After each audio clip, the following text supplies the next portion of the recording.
نبی کریم صلی اللہ علیہ وآلہ وسلم کی کیا یہ حدیث ہے کہ میری امت کے اولیاء بنی اسرائیل کے انبیاء کی طرح ہوں گے؟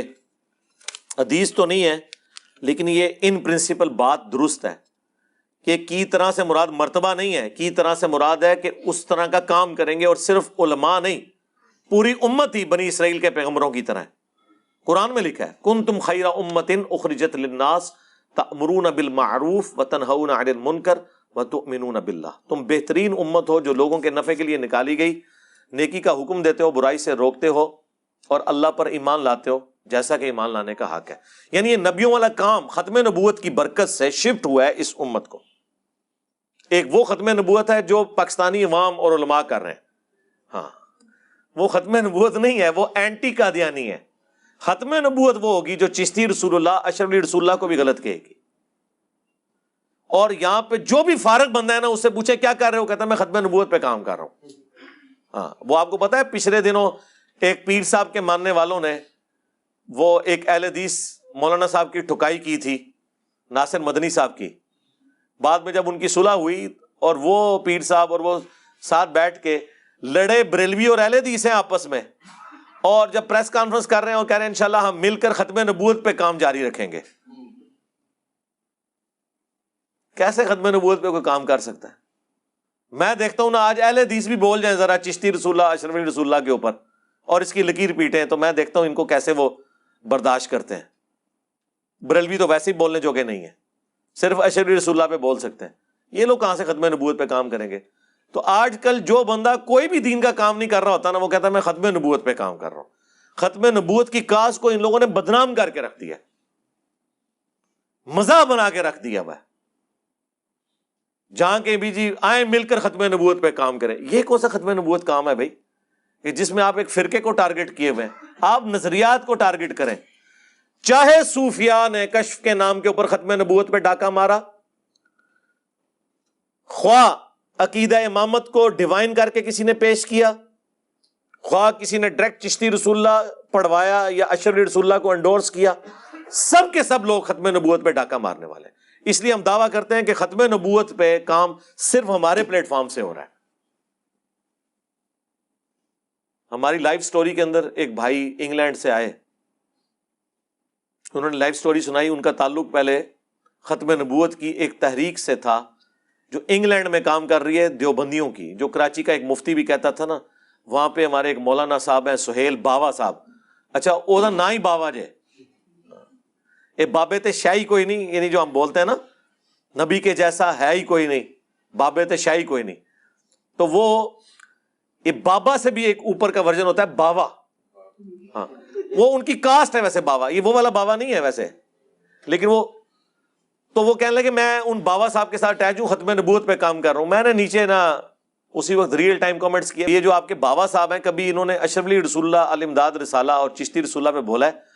تو وہ مسکرا پڑے اور انہوں نے کہا کہ اس پہ بولیں گے تو وہ تو ان کے اپنے چندے بند ہو جائیں گے، کیونکہ جن سے چندے لے کے یہ لوگ کھا رہے ہیں وہ تو اپنے بابوں کے خلاف ایک جملہ سننے کے لیے تیار نہیں ہے۔ لہٰذا یہ ختم نبوت پہ جو آپ کام کر رہے ہیں یہ ختم نبوت پہ کام نہیں ہے، یہ اینٹی قادیانی کام ہے۔ ختم نبوت پہ کام ہم کر رہے ہیں، نہ قادیانی دجال کو کوئی ہم رعایت دیں گے، نہ کشف کا عقیدہ رکھنے والے کسی دجال کو ہم کوئی رعایت دیں گے، نہ عقیدہ امامت کو بگاڑ کے پیش کرنے والے کسی دجال کو رعایت دیں گے، نہ چشتی رسول اللہ کو انڈورس کرنے والے کو رعایت دیں گے، نہ اشرف رسول اللہ کو انڈورس کرنے والے کو رعایت دیں گے۔ بالکل سیدھی سی بات ہے۔ جو لوگ نبی الاسلام کی شان مبارک میں بہت زیادہ غلو کرتے ہیں، ان کو روکنے پر آگے سے کہتے ہیں کہ آپ نبی کی شان کو ناپنے کی کوشش کر رہے ہیں۔ اس کا جواب بڑا آسان ہے، اس کا جواب یہ ہے، ان لوگوں کو آپ یہ کہا کریں کہ دیکھیں کرسچنز جو ہیں وہ حضرت عیسیٰ علیہ السلام کو اللہ کا بیٹا قرار دیتے ہیں، تو آپ کا کیا خیال ہے؟ تو ظاہر ہے کہ وہ آپ کو کہیں گے نہیں جی وہ اللہ کے بیٹے تو نہیں ہیں، انہیں کہیں کہ جی وہ پھر آگے سے اعتراض کرتے ہیں کہ آپ حضرت عیسیٰ کی شان کم کر رہے ہو۔ پھر یہ آپ کو پتہ کیا جواب دے گا کہ نہیں ہم شان کم نہیں کر رہے ہیں، اللہ تعالیٰ نے تو واضح فرمایا لم یلد ولم یولد، اگر ہم حضرت عیسیٰ علیہ السلام کو ان کی شان سے بڑھائیں گے تو پھر توحید میں نقص آ جائے گا ہماری۔ ہم ان کی شان کم نہیں کر رہے بلکہ جس لیول پہ وہ ہیں اس لیول پہ رکھ رہے ہیں، اس سے بڑھا نہیں رہے۔ ہوں آئے نا داڑھ تھلے، تو پھر انہیں بخاری کی حدیث سنائیں کہ نبی علیہ السلام نے فرمایا تھا دیکھنا میری شان کو اس طرح بلند نہ کرنا جس طرح نصارہ نے اپنے پیغمبر کو بڑھا دیا تھا، تو مجھے اللہ کا بندہ اور اس کا رسول ہی کہنا، محمدن عبدہ ورسولہ۔ تو یہ تو نبی علیہ السلام خود کہہ کے گئے ہیں، تو نبی علیہ السلام نے تو نہیں فرمایا کہ تم ماپ رہے ہوگے۔ ظاہر ہے کہ جہاں پر توحید کا معاملہ آئے گا تو وہاں پہ تو ہم اسٹرکٹ ہیں۔ اللہ تعالیٰ سورہ آل عمران میں فرما رہا ہے کبھی ایسا نہیں ہوا کہ ہم کسی پیغمبر کو نبوت دیں اور وہ لوگوں سے یہ کہنا شروع کر دے کہ لوگوں میری عبادت کرو، بسبب اس کے کہ ہم نے اس پہ کتاب نازل کی۔ یہ سب کچھ ہوا، کیا اللہ تعالیٰ تمہیں انبیاء اور فرشتوں کی عبادت کرنے کا کہے گا بعد اس کے کہ اس نے تمہیں ہدایت دی ہوئی ہے اپنی کتاب کے ذریعے؟ سورہ آل عمران میں اللہ تعالیٰ نے فرمایا۔ تو یہ ناپنے والا معاملہ نہیں ہے، ہم وہ بتا رہے ہیں جو نبی علیہ السلام نے فرمایا۔ اگر اللہ کے نبی علیہ السلام کوئی چیز خود فرما دے تو آپ حضور کو تو نہیں کہنا کہ آپ ناپ رہے ہیں۔ ابو داؤد میں ابن ماجہ میں حدیث ہے، ایک صحابی حضور کو آ کے سجدہ کرتے ہیں، آپ فرماتے ہیں سر اٹھا کہ یہ کیا کر رہا ہے؟ انہوں نے کہا کہ میں نے ہیرا نامی شہر میں دیکھا لوگ اپنے سردار کو سجدہ کرتے ہیں، تو آپ تو اللہ کے رسول ہیں، ہم آپ کو سجدہ کیوں نہ کریں؟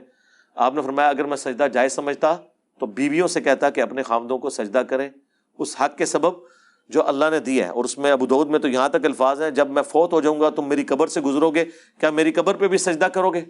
ان کا نہیں یا رسول اللہ۔ تو فرمایا مجھے کیوں کر رہے ہو؟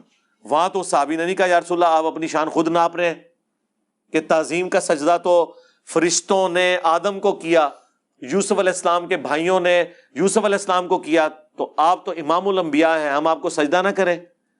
عشق دے چلے نمبر لے گئے، عقل والے انجے ہی عمرہ گالیاں، اور عشق دے چلے اتھے میرے تو ذلیل، اگے جا کے اللہ نے انہوں نے ذلیل کرنا ہے۔ عقل والے بڑھو، ہاں قل هل يستوي الذين يعلمون والذين لا يعلمون انما يتذكر اولو الالباب۔ اے نبی تم فرماؤ علم والے اور بغیر علم والے برابر نہیں ہو سکتے، نصیحت تو نہیں حاصل کرتے مگر عقل والے، چلے نہیں۔ تو اس طرح ان کو بتائیں، میری کئی ایک ویڈیوز ہیں الحمدللہ اس پہ۔ قرآن حکیم میں جو آیات انبیاء کے بارے میں سخت آئی ہیں وہ صرف اللہ اپنے انبیاء خاص کر نبی علیہ السلام کے بارے میں کہہ سکتے ہیں، عام لوگوں کو اجازت نہیں۔ تو عام لوگ تو کہتے بھی نہیں ہیں، عام لوگوں کو آپ یہ بھی اجازت نہیں دیں گے کہ وہ اللہ کی بات بھی ریپیٹ کریں، تو پھر آپ کافر ہیں، کیونکہ آپ قرآن کے منکر ہیں۔ اور جہاں ضرورت پڑتی ہے عام لوگ اس بات میں بھی اپنی بات ایڈ کر کے کرتے ہیں۔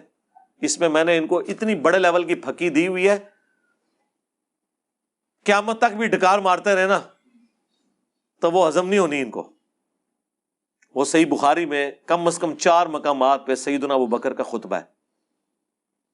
جب نبی علیہ السلام کی وفات ہوئی، حجرہ عائشہ میں گئے، کفن ہٹایا، رسول اللہ کو ماتھے پر بوسہ دیا اور کہا یا رسول اللہ، اللہ تعالیٰ آپ پر 2 موتیں جمع نہیں کرے گا۔ حضور کی میت کو خطاب کیا یا رسول اللہ۔ اسی کے تحت ہم قبر رسول پہ یا رسول اللہ جو صحابہ کرام پڑھتے تھے وہ بالکل حضرت ابوبکر نے تو یہ عمل کر کے بتایا نا۔ تو باہر نکل کے آپ نے خطبہ دیا، کیونکہ حضرت عمر کہہ رہے تھے جو کہے گا کہ حضور فوت ہو چکے میں اس کی گردن اتار دوں گا۔ آپ نے کیا خطبہ دیا؟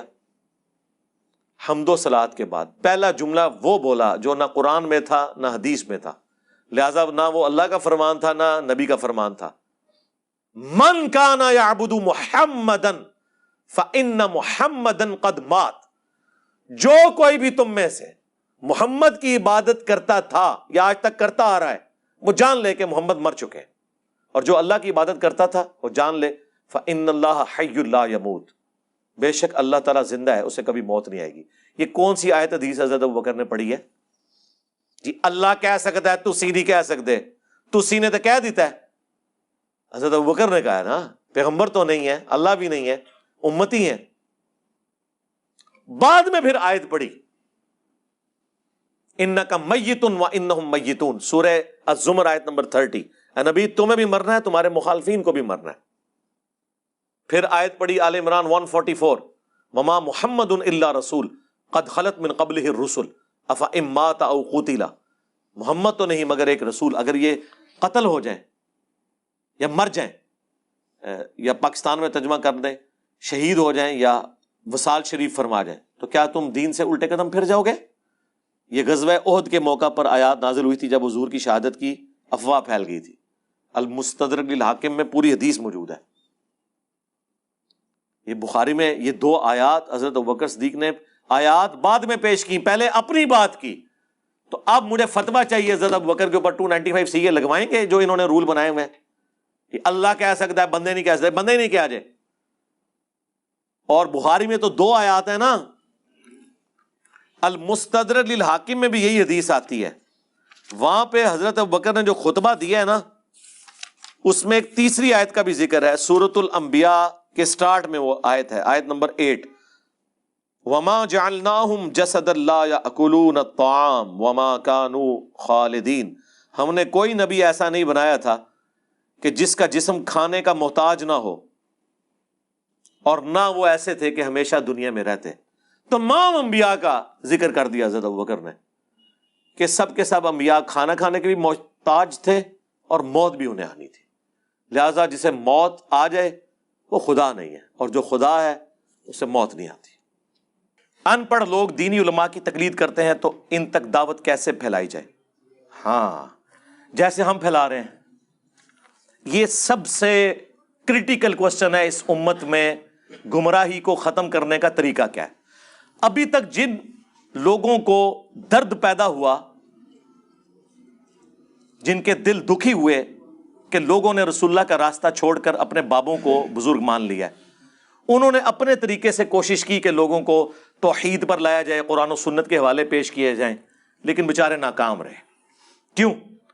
اس کی وجہ یہ تھی کہ جن لوگوں کو یہ حوالے پیش کر رہے تھے وہ تو قرآن و سنت کو مانتے ہی نہیں ہیں. آئینی طور پہ مانتے ہیں، جیسے ہمارے ملک میں بھی آرمی چیف آئینی طور پہ تو وزیر اعظم کے انڈر ہی ہوتا ہے، لیکن پریکٹیکلی، ہاں پریکٹیکلی آپ دیکھ لیں کہ پچھلے 6 سالوں کے اندر 5 وزیر اعظم چینج ہو چکے ہیں، آرمی چیف ایک ہی ہے. ٹھیک ہے، پریکٹیکلی یہ ہوتا ہے. اس طریقے سے پریکٹیکلی یہ ہوتا ہے کہ یہ لوگ صرف بات کرتے ہیں کہ ہم قرآن و سنت کو مانتے ہیں، باقی یہ اپنے بابوں کو مانتے ہیں.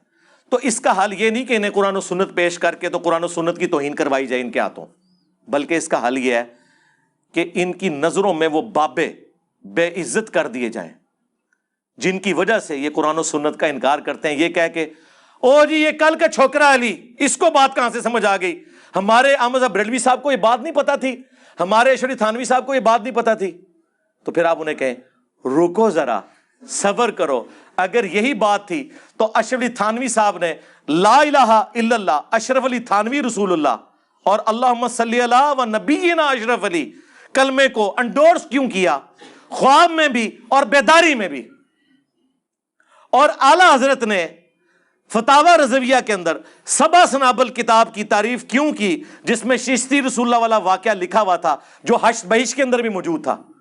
ہاں پھر لوگ سوچیں گے واقعی یار جو کلمے کے معاملے میں اتنا بڑا بلنڈر کر گئے تو باقی چیزوں میں وہ کر سکتے ہیں، پھر دماغ کی گریں ان کی کھلیں گی. یہ ہے انجینئر کی ڈاکٹرن.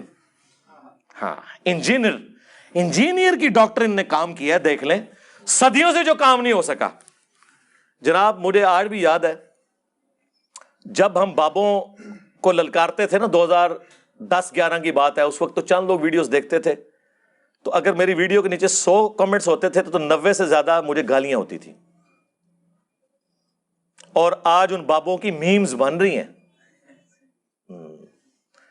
اور انجینئر صاحب کے اسٹوڈنٹ کہتے ہیں کہ نہیں ہاتھ ہولا رکھا جائے، کام چپ کے رکھو. اور یہ وہ لوگ ہیں جو کل تک ہمیں سمجھاتے تھے کہ جناب نہ بابے نو ہاتھ پاؤ. ہم آپ کو کہتے تھے بابوں کو ہاتھ ڈالے بغیر کام نہیں چلے گا. بنو امیہ کو ہاتھ ڈالے بغیر اہل بیت کا دفاع نہیں ہو سکتا.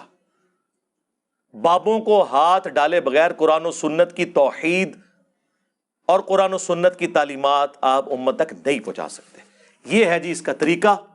اور باقی میرا آپ انٹرویو مجلس 50 دیکھ لیں، اور اس کے بعد دعوت کرنی کیسے ہے وہ مجلس 100 ایک ہی ویڈیو ریکارڈ کروا دی ہے، کوئی ہزاروں ویڈیو دیکھنے کی ضرورت نہیں. میری ایک ویڈیو بابوں کا خدا ورسز کتابوں کا خدا، آلموسٹ 5 گھنٹے کی وہ ویڈیو ہے جس میں نے 50 مثالیں دی ہیں کہ اسٹیبلش دین کیا ہے، قرآن و سنت کا دین کیا ہے، اور لاجیکلی بھی قرآن و سنت کے دلائل کی روشنی میں ایک ایک چیز کلیئر کی ہے. آپ نے اس دنیا میں کسی پہ احسان کرنا ہے نا تو اسے دو کام کروا دیں. ایک تو اسے کہیں کہ بغیر پری ڈیٹرمنٹ رزلٹس کے بغیر قرآن ترجمے سے ایک دفعہ پڑھ لے، تفسیر کے بغیر، اور جو اس میں لکھا ہے ویسے ہی اسے قبول کرے. اور دوسرا میری مجلس 100 دیکھ لے، کتابوں کا خدا بابوں کا خدا. یہ ڈیفرنٹ ہے. عقیدے میں تو ایک ہی مانتے ہیں لیکن تعلیمات میں ڈیفرنٹ.